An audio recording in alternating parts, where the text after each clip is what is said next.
Brilliant. Hi, and good afternoon. We're pleased and honored to be here with you today.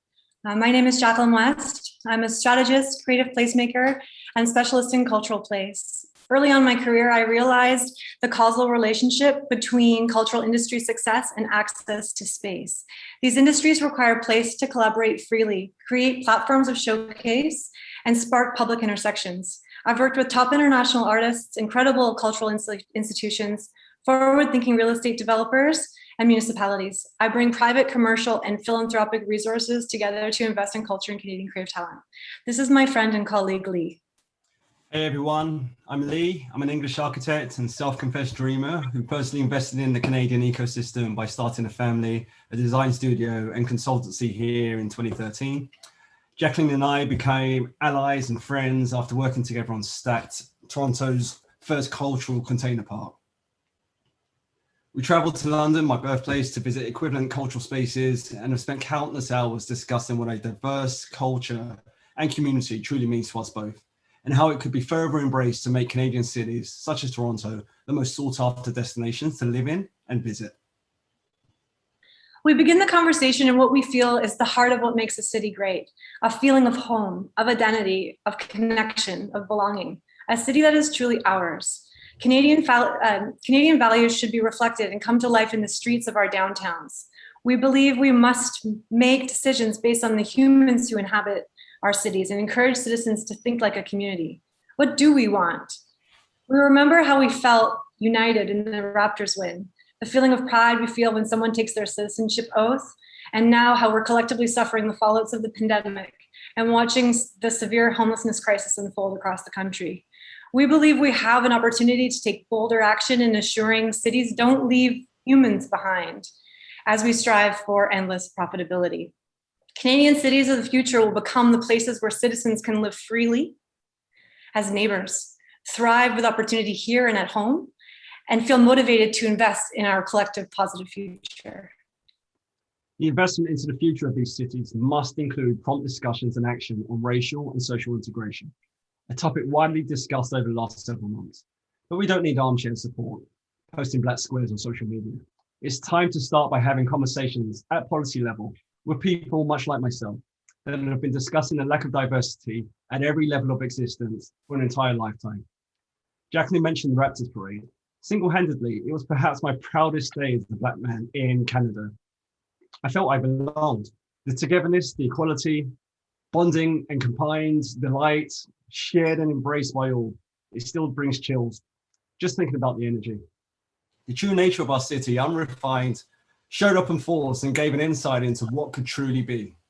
Let's incorporate this into our being, our offices, our developments, our decision makers. Let's create communities and embrace income diversity and aim to educate and share knowledge, history, and wealth amongst each other for the greater good.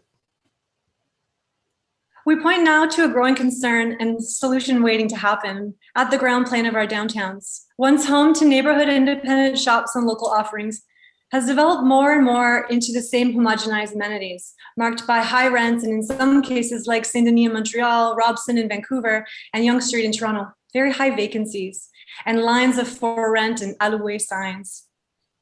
While the pandemic has pointed out the flaws in our models, the challenges of losing our cultural fabric and unique identities at this ground walkable, livable level has been playing out for some time.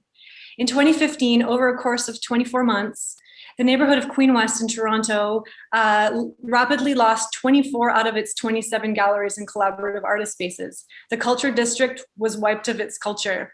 These shifts happen quickly. So therefore, this is our rallying call. What are concepts that we can adopt now, interstitially as we move through the landscape of the pandemic, but moreover thinking beyond? What can we envision beyond downtowns that are offering the same as what can be found in the strip malls of our suburbs? You'll see in some of these images notions of partnerships with cultural institutions, festivals, artist collectives, and creative entrepreneurs that have started to think inventively about where we go from here. Let's look at the potential of cannabis and embrace the fact that Canada has dared to do first what so many have been afraid of. We're market leaders, forward thinkers, trendsetters.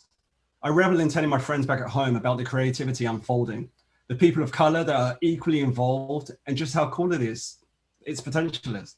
Don't be afraid of it. Let's use this as an opportunity to destigmatize and grow an entire new industry whilst paying homage to its cultural and historic past. We've dared to open the doors as a nation, but the curtains have still been drawn closed behind, literally. Take a look at your high streets today. Cannabis retailers are proliferating them with blacked out windows and restrictive entries, which does nothing to help break down traditional stigmas. In Ontario alone, rightly or wrongly, in my opinion, interpretation of policy is helping to create more barriers and restrictions and is not embracing the future. We can't speak of cities of the future without pulling focus to how people move around. Our Canadian cities on a global scale are young. We are neighborhood dwellers mostly because our access of movement is limited. We can't get from the Aga Khan Museum to the St. Lawrence Market with any ease, or nor can we find our way back from Parc Frederic Brack to the downtown of Montreal. With ease of movement, we can explore and participate with more of what our downtowns and vibrant cities have to offer. More context for convening, for collaborating, for connecting. I personally work between Toronto and Montreal, and the disconnection between these two global cities is astounding. And imagine if we did have that super high-speed train to connect us. Connection, that's just it. Picture this, London, England to Paris. 2 hours and 16 minutes by train. London, Ontario to Toronto, 3.5 hours, the former being twice the distance. As a Londoner, I grew up embracing the entire city, whether it be taking the footbridge under the River Thames from Canary Wharf to the Greenwich Observatory, meeting a friend in North London to watch the mighty Tottenham Hotspurs play in a 60,000 capacity stadium, then hopping on the tube south of the river to Clapham for post-game drinks, spending my well-earned salary in multitudes of areas and adding to the economy in my own little way. How does one watch a TFC game in Liberty Village, visit the Science Centre in the Northeast, and stop by the Bay for a spot of shopping before returning home? The current mindset implies these are 3 separate tasks completed on 3 separate days. It's time to reimagine this. Being a younger country is an advantage, not a hindrance. We can borrow from everyone else's success stories. Our Canadian cultural experts kill it. I mean, we all know this. Music, film, art. Our cultural institutions and post-secondary education options in cultural production are world leaders. Our Canadian creative talent is dynamic, diverse, and a major asset to the future prosperity of our city centers and to our global attractiveness. We propose radical investment in a support infrastructure that encourages this talent to be incubated, to stay in Canada, to thrive in Canada, and compound in a way that attracts outside investment and new talent to come and join us here. I hope to see trends like the creative entrepreneur accelerators of Montreal, like La Piscine, Zoo, and Le Rodier, and the renaissance of the important work of the Banff Centre, and even the media city development on the waterfront of Toronto. Cultural production is a major driver of our future success landscape, and we would be well poised to assure that our downtowns be the epicenters of sharing this with our city and with the world. What if our developers looked at the anchor tenant being the community, not the largest retailer they can land? 100 Kellogg's Lane, London, Ontario has partnered with the Hard Rock Cafe to create Canada's largest entertainment complex, creating an attraction and destination in part of London screaming out for revitalization. Take a second to look at your Google map of your current location and reimagine what it might look like as a Ferris wheel or an art gallery on the same site as your local big box store. You might find it amusing, if nothing more. Mixed use and modern solutions are what is being called for in this time of resiliency. We have some interesting solutions and models that help achieve these notions. From here, we pass the mic to our friend Ravi Jain to share an incredible initiative underway to meet these objectives head on. Thank you for your attention and for your heart. Jacquelyn and Lee, that was amazing. As you switch out, thank you so much. I'm really honored to be here to follow my amazing colleagues, Jacquelyn and Lee, and to be on this amazing panel. This platform is pretty awesome. So thank you. Who's this guy without a PowerPoint? My name is Ravi Jain. I am the co-artistic director and founder of a theater company called Why Not Theater. So Why Not Theater, we are more than just a theater company. Our work is about city building and activating civic engagement through the performing arts. We want to use the arts to make meaningful change for the people who live in cities. So we basically do 3 things. We make and tour work that challenges the status quo of what stories are told and who gets to tell them. So that's anything from me and my real life immigrant mother on stage talking about how my parents tried to arrange my marriage in 2007. True story, it didn't go so well. It's very funny. We've also created the first bilingual American Sign Language and English production of Hamlet. Again, changing the who on stage really opens up the possibility of how we receive stories and what the cultural narrative is. The second thing we do is we share our resources with other artists to support their work and enable them to make and tour work. This tends to be marginalized artists who don't receive mainstream support.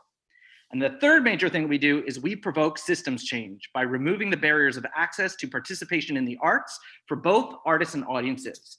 So that's anything from innovative producing models, mentorship programs for BIPOC female artists, and this innovative space pilot that I'm really excited to share with you all.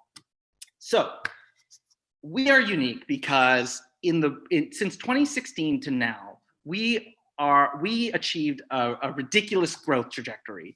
And in 4 short years, we went from being an artistic company with an operating budget of $550,000 to $2 million, a team of 3 people to now we're a full-time team of 11. So that kind of growth is super rare in the arts. It's even more rare in the arts to do without a building. So as we were growing, everyone immediately said, oh, you've crossed to 2 million, get a building, build the new institution. And I thought about it and I was like, but the business model of buildings, theater buildings in particular in Toronto, is very bad. The capacity for space is also not, doesn't make any sense. The need for space is so great. When you build a building, you're limited by the amount of space that you have. So the supply and demand structure doesn't really work. And for us as a company, we're a touring company. So we have so much flexibility in that we can be in a 500-seat space in Toronto, a 50-seat space in Vancouver, and a 5,000-seater in London, England, where Lee is. So we have all this flexibility, and one venue doesn't really give that. Plus, on top of that, we would need to raise like $5 million to resource and build the building.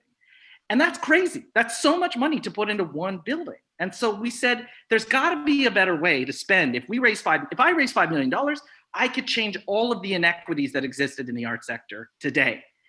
So I said, the resources can be spent differently. We got to find another way.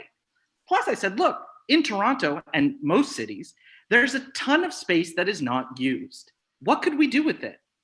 What if we could build a new institution? And what if we imagined that Toronto was the theater that we built?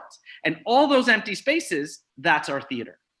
So then we asked a lot of questions. So then we started to dream, well then, okay, if we did that, what if space could be entirely free for artists? What kind of artists would that enable? What kind of audiences would that eventually bring when we come back to a theater? And what could it mean for making a more vibrant city where art plays a key role in the lives of everyday people? So we looked at 2 really simple problems. One, we all know this, artists can't afford spaces. We've talked about how artists leave major city centers because it's too expensive. That's to live, but to work in, oh my God, it's impossible. Then if you can afford a space, it tends to be pretty dingy, especially if you're in the independent community. You're in, the basements of fancy places. It's not really good or healthy, probably. Then you have the problem for property owners. So they have a lot of their portfolio at one time that can be available. It's empty, often sits empty, and could be used as temporary vacant space. So our idea was to say, well, could we activate and energize those dormant spaces under the meanwhile lease, which is a structure that exists, and potentially in doing so, cover some of the running costs for the developers, and potentially offer maybe like a tax receipt or some kind of incentive to do it. So we ran a pilot in 2019 where we turned those empty spaces into temporary rehearsal halls at no cost to artists. So what did we do? We, a theater company, built relationships with Crest Point Real Estate Investment Limited, which is a commercial bless you. We worked with the United Churches, and we worked with a Portuguese community center called Casa do Alentejo. And what's unique here is that Crest Point, they gave us space in downtown core. In an office and commercial building. Now, what's unique about that is more often than not, artist spaces tend to be outside of where people are. We're in those buildings that you kind of pass by or you don't really need to flow through. So what was exciting for us is here's this opportunity to bring artists to where normal people are as opposed to bringing normal people to the theaters. what could we do in potentially having those relationships collide, and what could that change? So Why Not Theater acted as the broker between the space and the artists. So we figured out all the nitty gritty of insurance, contracting, cleaning, security, accountability, all of those, very, very important things, and very, very time consuming things. I'm sure you all can relate. And so what did we do?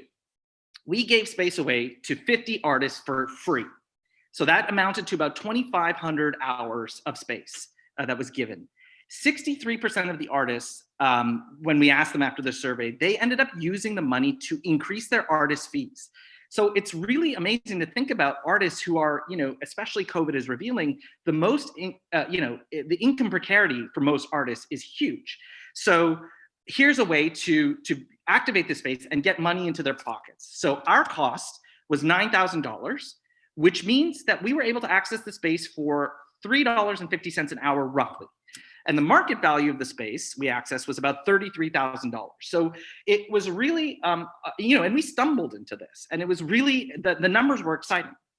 And so some major outcomes were we really focused on supporting Black, Indigenous, and artists of color to provide them with space and to allow them opportunities to access space and develop work. We activated those empty spaces, and in doing that, we created a better economic system and a way to use this underutilized space to make money for artists, which is like anything, generating business, generating for the economy. So coming out of COVID, like what we're trying to do now, or coming into COVID, or in this transition of COVID, it really highlighted in the arts sector, as I said, income precarity, the racial reckoning of Black Lives Matter and the murder of George Floyd. And it also points out this real big challenge of the relationship to people and space and the cost of space. All of these things are being exponentially highlighted because of COVID and becoming to the forefront. And a lot of the challenges for Main Street that a lot of people are talking about, and where CUI has been a great partner for us to think about, is you're having more empty commercial and office spaces. A lot of organizations like Shopify or people are saying, we may not come back, we're not sure how to come back. All this space is empty. The other major thing that we've identified is that we don't know what the long-term effects of COVID is going to be. We don't know the PTSD that we're all going to have and experience in our bodies. So is there a way, again, that the arts could serve a role with these kind of Main Street problems? So our vision forward is to ask if there's a way that artists can be helpful in this recovery that we're slowly getting closer to vaccines to fix out. So if you just imagine this, artists have transferable skills. So a lot of artists, actors, dancers are yoga teachers. So could we take an empty space, an empty storefront, and could it become a low-cost yoga class for local citizens to pay that artist a freelance wage so that the artist makes money and provides service for the citizenry so they can be healthier, process this time. Obviously, artistic installations, create art, as Jacquelyn and Lee were talking about, the benefits to that in any neighborhood. I don't feel I need to kind of talk about that here. So one of the ways that where CUI again has been really helpful for us is we're trying to think about how to incentivize more property developers to want to get into this. So could there be something like a tax abatement that the city could give to property developers, to people, to give incentives to want to, again, activate their spaces in the meanwhile lease. So the temporary times when 2% of your portfolio is sitting empty, how do we use it? How can we activate those centers? And I'm just rounding off here. So to say that, the majority of support for the arts and the relationship to the arts in cities tends to be through buildings. It's institutions, right? And they're important and we absolutely need them. But we also need to build and support an infrastructure that's about people, not the buildings. People, as Jacquelyn said. So our vision at Why Not Theater is to open up spaces as a way of investing in the people who can activate communities, artists. That's what we do. And opening up the barrier of space to those artists, in opening up the barrier to space to artists, we believe that we can unlock incredible potential for us as a city in Toronto and then multiple cities abroad. And if we can make more access to spaces, we can maximize existing resources to imagine a new and healthier way of looking at how everyday spaces can transform into artistic lifelines, providing necessary economic and mental health supports to create vibrant cities. So that's me. Thank you very much.